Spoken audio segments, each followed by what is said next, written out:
Liberian পতাকাবাহী জাহাজ, সেই জাহাজটা হরমুজ প্রণালী পেরিয়ে আরব সাগরে ঢুকেছে, বৃহস্পতিবার দিন আরব সাগরে ঢুকেছে। এই তথ্য আমরা সবাই জানি, সেই ছবিও আমরা দেখেছি এবং প্রোডাকশন টিমকে বলবো সেই জাহাজের ছবিটা দেখানোর জন্য, যে সেই জাহাজটা কিন্তু আরব সাগরে মুম্বাইয়ের কাছে ঢুকেছে। কিন্তু এখন প্রশ্ন হচ্ছে যে সত্যিই কি ভারতকে হরমুজ প্রণালী দিয়ে তেল ছাড়ের কথা ঘোষণা করেছে ইরান? কারণ এখনো পর্যন্ত কিন্তু সেই রকম কোনো লিখিত চুক্তি বা এরকম এখনো পর্যন্ত সেই রকমভাবে কোনো কিছু ইরানের তরফ থেকে প্রকাশ্যে বলা হয়নি। ইরান চুপ, এবং ভারতীয় বিদেশ মন্ত্রকের তরফ থেকেও সেটা খোলসা করে বলা হয়নি। এই যে মুম্বাই বন্দরে এই জাহাজটা, এটা দেখুন লাইবেরিয়ান পতাকাবাহী শেলং, এবং এই জাহাজটাই কিন্তু এসেছে হরমুজ প্রণালী পেরিয়ে। কিন্তু সত্যিই কি ভারতীয় জাহাজকে ছাড় দেওয়া হয়েছে? ভারত কি কি করতে পারে এই মুহূর্তে দাঁড়িয়ে? শুভাশিস ব্যানার্জি, আন্তর্জাতিক সম্পর্ক বিশেষজ্ঞ, আমাদের সঙ্গে রয়েছেন। শুভাশিস, সত্যিই কি ভারতীয় জাহাজগুলোকে ছাড় দেওয়া হয়েছে? বিদেশ মন্ত্রকের তরফ থেকে কেন এখনো পর্যন্ত কোনো বার্তা নেই? প্রথম কথা হলো যে বিদেশ মন্ত্রক একটি অত্যন্ত অত্যন্ত স্মোক সার্কামস্টেন্সে কাজ করছে এবং করে, এটাই তাদের ধর্ম। দ্বিতীয় জিনিসটা হলো, সব জিনিস নিয়ে বার্তা দিলে অনেক জায়গায় অনেক প্রবলেম হয়ে যায়। হরমুজ প্রণালী দিয়ে যে জাহাজটি গেছে, আমি যদি খুব ভুল না বলি, এটা স্পেশাল ব্রাঞ্চ ট্রানজিটের মাধ্যমে গেছে। মানে কি, একটা ধরে রাখুন কোনো একটা ট্রেনের টিকিট রিজার্ভেশন নেই, বন্ধ, সেখানে কোনো কোটা দিয়ে আপনি রিজার্ভেশন করিয়ে ঢুকলেন। এই কোটাটা এক্ষেত্রে নেগোসিয়েশনের মতো একটা ব্যাপার। এখানে যদি সেই রকম কোনো পসিবিলিটি অন্য দেশের জন্য ইরান জেনারেট না করতে চায়, তাহলে এটাকে পাবলিক করাটাকে আমার কাছে মনে হয় কোনো একটা জায়গায় গিয়ে বোকামো। আচ্ছা, তার জন্যই ভারত এটা দেখাবে না। ভারত দেখুন, তাস খেলে যারা, কার্ডস যারা খেলে, তারা 99টা কার্ড আপনাকে দেখিয়ে দিল, একটা কার্ড সে নিজের দিকে রাখে সবসময়, ঠিক আছে?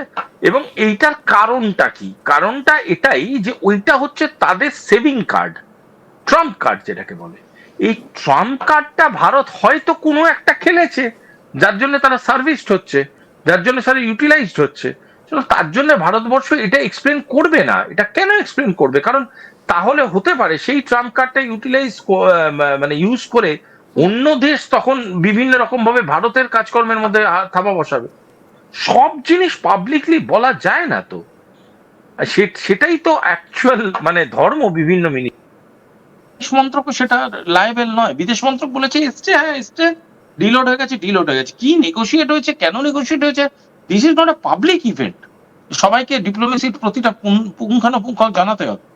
ঠিক। আমি এইখানে এই যে এখান থেকে বিশ্বের যা তেল বেরোয় তার প্রচুর এই পথটা দিয়ে, হরমুজ প্রণালী দিয়ে বেরিয়ে আসে, অন্তত পক্ষে 1/3 তেল তো বটেই।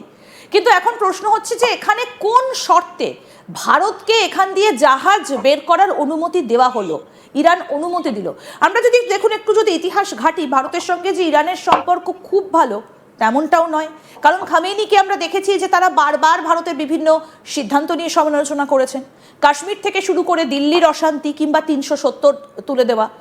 এমনকি খামেনির সরাসরি তিনি বিরোধিতাও করেছেন কাশ্মীর নিয়ে, বিভিন্ন সময় তার সেই বক্তব্য সামনে উঠে এসেছে। তাহলে ইরান কোন শর্তে ভারতকে ছাড় দিতে রাজি হলো? দেখুন, মাল্টিপল অর্ডার ডিসএগ্রিমেন্ট থাকলেও যদি আমার একটা অর্ডারে আমি এগ্রি করাতে পারি, I have won the war. দেখুন, ওয়ার অফ নেগোসিয়েশন খুব সুন্দর একটা খেলা। সেখানে আপনার সাথে আমার 100 জিনিসের ডিসএগ্রিমেন্ট আছে। ধরুন আমি কোনো জিনিসে আপনার সাথে আমার মতের মিল নেই, কিন্তু আমার দরকার শুধুমাত্র আপনাকে একটা পয়েন্টে এগ্রি করা। যদি সেই এগ্রিমেন্টটা হয়ে যায় তাহলে তো হয়ে গেল, তাহলে গেম অন। আমি জানতে রাজি নই এই মুহূর্তে দাঁড়িয়ে, যদি আমাকে নেগোসিয়েটরের চেয়ারে বসান, আমি জানতে রাজি নই এই মুহূর্তে দাঁড়িয়ে ইরান ভারতের সাথে কাশ্মীর সমস্যা নিয়ে কি মন্তব্য। আমি জানতে রাজি নই উনার পাকিস্তানের ব্যাপারে কি স্ট্যান্ড। আমি জানতে রাজি নই রাশিয়া, ইন্ডিয়া, চায়না কনসোর্টিয়াম নিয়ে উনার কি বক্তব্য। আমি শুধু জানতে এটা রাজি আছি, ভারতের অয়েলবাহী এই জাহাজটি ওই পয়েন্ট দিয়ে বেরোতে পারবে কি পারবে না। যদি পারতে হয় কি কি পয়েন্টে নেগোশিয়েট করতে হবে, যদি পারতে না হয় আমার তরফ থেকে কোন কোন জায়গা থেকে আমাকে একটু ছাড় দিতে হবে। ওনারা এক স্টেপ এগোবে, আমরা এক স্টেপ এগোবো। ওনারা বলবে এটা হবে না, আমরা বলবো এটা হবে না। যারা বলে যে এইগুলো এক আওয়ারের ঘটনা একটা ফোন কলে হয়ে গেল, নো। আমি আপনাকে হলফ করে বলছি, রাতের পর রাত নেগোসিয়েশন হয়েছে, একাধিক রাতে নেগোসিয়েশন হয়েছে, সারা দিন সারা রাত স্ট্র্যাটেজিস্টরা তাদের জীবনের রক্ত ঘাম মাথার শেষ বিন্দুটুকু দিয়ে তারা নেগোসিয়েট করেছে, করে বিভিন্ন পয়েন্টারে নেগোসিয়েট করে তারা এগ্রিড পয়েন্টারে নেগোসিয়েট করিয়ে এই জাহাজটাকে বার করিয়েছে। এবং সেটাই এই এই গোটা মানে স্ট্র্যাটেজিক গ্যামাটা, সেটাই এই নেগোসিয়েশনের বদলে কি ভারত ইরানের হয়ে যুদ্ধটা চালাতে সাহায্য করবে? মানে আমেরিকা ইসরায়েলের বিপক্ষে গিয়ে কি ইরানকে সাহায্য করবে শস্ত্রাস্ত্র পাঠিয়ে? Not necessarily. ইরান বলতে পারে যে আপনার এটা দেখুন একদম সহজ ভাষা, এটা তো হতে পারে যে ভারত রিফয়েলিং করতে রাজি হয়েছিল, এটা বলতে যে হ্যাঁ ঠিক আছে আমি রিফয়েলিং করে দিচ্ছি, উইদিন 5 ওয়ার্কিং ডেজ আপনি আমার একটা জাহাজকে চান। খুব সহজ একটা নেগোসিয়েশন টার্ম বলছি, যদি এত সহজ কিছু হয় না। তো বললো তখন সঙ্গে সঙ্গে ওরা বললো হ্যাঁ ঠিক আছে তুমি রিফয়েলিং করো, আমি একটা জাহাজ ছাড়ছি। হতে পারে তো। তো ভারতকে হয়তো কিছু একটা স্টেপ নিতে হয়েছে, সেই স্টেপটা সরকার আমাদের জানাতে রাজি নয়, বা সেই স্টেপটা আমাদের চোখের সামনে আছে আমরা দেখতে পাচ্ছি না। কিন্তু তাই বলে কি ভারতের পক্ষে ইসরায়েলের বিপক্ষে যাওয়া সম্ভব বা আমেরিকার বিপক্ষে যাওয়া সম্ভব ইরানের পক্ষ নিয়ে? আমি এই কথাটাই বলছি, এটা মূর্খতা। যদি ভারত এরকম কিছু ভাবে, এটা মূর্খতা। তার কারণটা হলো আমি কূটনৈতিক সম্পর্কে বিপক্ষে না থেকেও বিপক্ষতা করতে পারি, ঠিক, প্রতিরোধ করতে পারি, আমি পক্ষে থেকেও সব পয়েন্টে এগ্রি নাও করতে পারি। এটাই বিউটি অফ দ্য গেম। দেখুন আমি দুটো ঘটনা বলছি।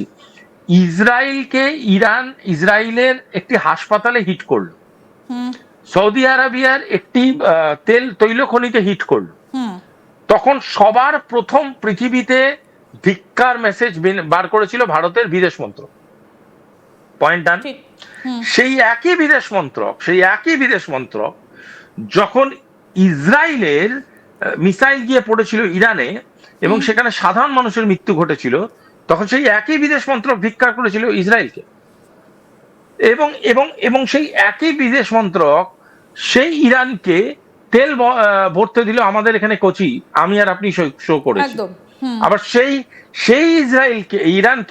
ইরানই আমাদের হরমুজ প্রণালী থেকে ছাড় দিল। একদম। এবং সেই বিদেশ মন্ত্রকই, আমি এবার দুটো পয়েন্ট একটু আসি, সেই বিদেশ মন্ত্রকই যখন আমি শেষ করিনি স্টেটমেন্টটা শেষ করিনি, তাহলে আপনি এটা করলো তার মানে কি? মানে হচ্ছে আমি ওই টপিকে কি স্ট্যান্ড করছি, সেটা হলো কূটনীতি। কূটনীতি ইনক্লুসিভিটি নিয়ে থাকে না, একদম কূটনীতি হচ্ছে পয়েন্ট টু পয়েন্ট, 1:1 রিলেশনশিপ। ঠিক। এই যে খামেনি যখন শেষ হয়ে গিয়েছে, সেই খবরটাও আমি আর আপনি আলোচনা যখন করছিলাম, ভারত কিন্তু খামেনি শেষ হয়ে যাবার সঙ্গে সঙ্গেই কোনো রকম কোনো স্টেটমেন্ট করেনি, এবং করেছে সেটা